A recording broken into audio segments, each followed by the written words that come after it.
एक बार माता पार्वती ने भगवान शिव शंकर जी से पूछा, ऐसा कौन सा श्रेष्ठ तथा सरल व्रत पूजन है जिससे मृत्युलोक के प्राणी भी आपकी कृपा सहजता से प्राप्त कर लेते हैं।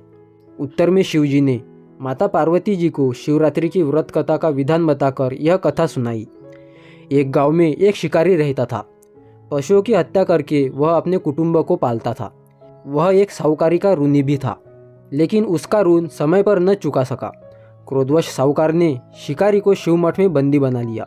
संयोग से उस दिन शिवरात्रि भी थी। शिकारी ध्यानमग्न होकर शिव संबंधी धार्मिक बातें सुनता रहा। चतुर्दशी को उसने शिवरात्रि की कथा भी सुनी। संध्या होते ही साहूकार ने उसे अपने पास बुलाया और ऋण चुकाने के विषय में बातें की।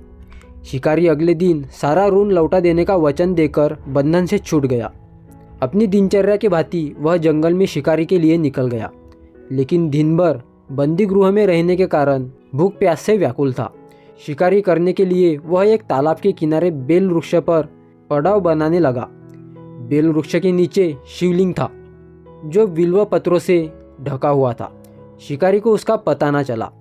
पड़ाव बनाते समय उसने जो टहनियाँ तोड़ी वे संयोग से शिवलिंग पर गिरी। इस प्रकार दिन भर भूखे प्यासे शिकारी का व्रत भी हो गया और शिवलिंग पर बेलपत्र भी चढ़ गए। एक पहर रात्र बीत जाने पर एक गर्भिणी मृगी तालाब पर पानी पीने पहुंची। शिकारी ने धनुष पर तीर चढ़ाकर जो ही प्रत्यंचा खींची। मृगी बोली, मैं गर्भिणी हूँ, शीघ्र ही प्रसव करूंगी। तुम एक साथ दो जीवों की हत्या करोगे जो ठीक नहीं है। मैं अपने बच्चे को जन्म देकर शीघ्र ही तुम्हारे सामने प्रस्तुत हो जाऊंगी, तब तुम मुझे मार लेना। शिकारी ने प्रत्यंशा ढीली कर दी और मृगी झाड़ियों में लुप्त हो गई। कुछ ही देर बाद एक और मृगी उधर से निकली। शिकारी की प्रसन्नता का ठिकाना ही न रहा। समीप आने पर उसने धनुष पर बाण चढ़ाया। तब उसने देखा, मृगी ने विनम्रतापूर्वक निवेदन किया, हे पारधी, मैं थोड़ी देर पहले ही ऋतु से निवृत्त हुई हूँ। कामातुर वीरहिनी हूँ, अपने प्रिय की खोज में भटक रही हूँ। मैं अपने पति से मिलकर शीघ्र ही तुम्हारे पास आ जाऊंगी। शिकारी ने उसे भी जाने दे दिया। 2 बार शिकार को खोकर उसका माथा ठनका। वह चिंता में पड़ गया। रात्रि का आखिरी पहर बीत रहा था। तभी एक अन्य मृगी अपने बच्चों के साथ उधर से निकली। शिकारी के लिए यह स्वर्णिम अवसर था। उसने धनुष पर तीर चढ़ाने में देर न लगाई। वह तीर छोड़ने ही वाला था कि मृगी बोली, हे पारधी, मैं इन बच्चों को पिता के हवाले करके लौट आऊंगी। इस समय मुझे मत मार। शिकारी हंसा और बोला, सामने आए शिकार को छोड़ दूं? मैं ऐसा मूर्ख नहीं। इससे पहले मैं 2 बार अपना शिकार खो चुका हूँ। मेरे बच्चे भूख प्यास से तड़प रहे हैं। उत्तर में मृगी ने फिर कहा, जैसे तुम्हें अपने बच्चों की ममता सता रही है, ठीक वैसे ही मुझे भी।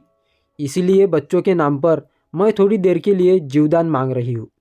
हे पारधी, मेरा विश्वास कर, मैं इन्हें इनके पिता के पास छोड़कर तुरंत लौटने की प्रतिज्ञा करती हूँ। मृगी का दीन स्वर सुनकर शिकारी को उस पर दया आ गई। उसने उस मृगी को भी जाने दिया। शिकारी के अभाव में बेल वृक्ष पर बैठा शिकारी बेलपत्र तोड़ तोड़कर नीचे फेंकता जा रहा था। पौ फटने को हुई तो एक हष्टपुष्ट मृग उसी रास्ते पर आया। शिकारी ने सोच लिया कि इसका शिकार वह अवश्य करेगा।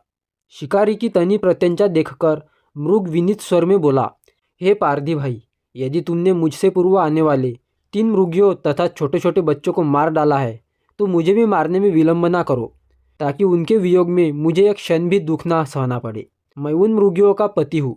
यदि तुमने उन्हें जीवनदान दिया है तो मुझे भी कुछ क्षण के लिए जीवनदान देने की कृपा करो।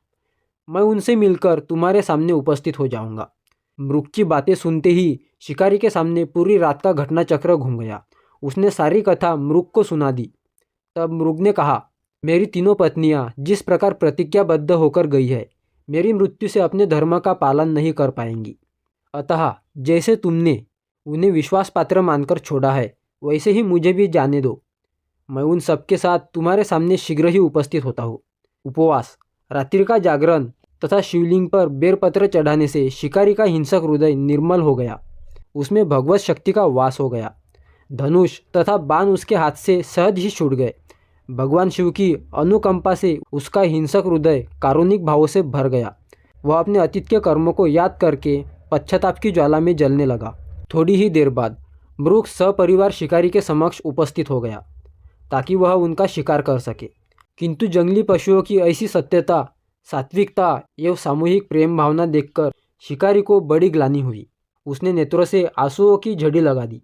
उस रूक परिवार को न मारकर शिकारी ने अपने कठोर हृदय को जीव हंसा से हटाकर सदा के लिए कोमल एवं दयालु बना दिया। देवलोक से समस्त देव समाज भी इस घटना को देख रहा था। घटना की परिणति होते ही देवी देवताओं ने पुष्प वर्षा की। तब शिकारी तथा मृग परिवार मोक्ष को प्राप्त हुए। दोस्तों, आपको यह कहानी कैसे लगी हमें कमेंट बॉक्स में ज़रूर बताएं। अगर चैनल पर नए हो तो चैनल को सब्सक्राइब कर बेल आइकन पर और ज़रूर सेलेक्ट करें। जय भोले।